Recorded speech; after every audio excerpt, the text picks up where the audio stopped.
Сәлем баршаларыңызға. Бүгін сіздермен осындай ерекше рецептпен бөліскім келіп отыр. Ашытқыны қоспай-ақ бір жасағаннан шығатын дәмді, жұмсақ, үлпілдек жейтін нанның рецептін ұсынатын боламын. Менің YouTube каналыма тіркелмеген болсаңыз, тіркеліп, лайк басып, комментария жазып, мені қолдай кетіңіздер.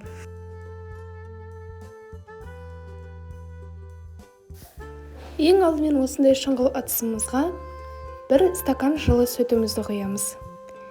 Кейін жарты стакан жылы суымызды құямыз. Осының үстіне 3 шай қасық шекер саламыз, 1 шай қасық тұз саламыз, және де 1 шай қасық ас содасын саламыз. Және де 1 ас қасық майонезімізді саламыз. Барлығын жақсылап араластырып, көз мөлшерімен ұнымызды салып, жұмсақ қамыр илейміз.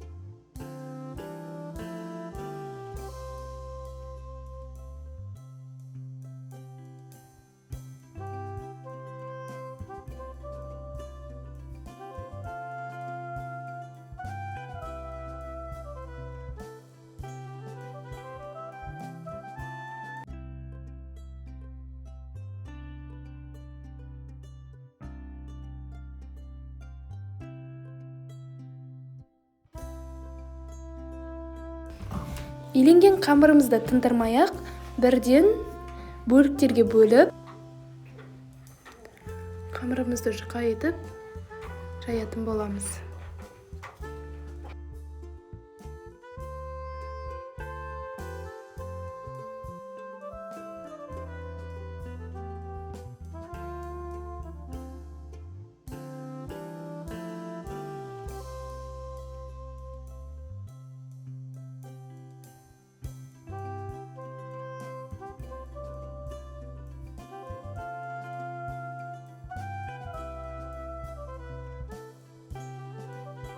Кейін осындай қызып тұрған майымызда шелпегіміздің екі бетін қызартып, қуырып алатын боламыз.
Үлпілдек жейтін нанның рецебі дайын болды. Менің арнама тіркеліп, комментарий жазып, лайк басып, қолдауларыңызды білдіре кетіңіздер.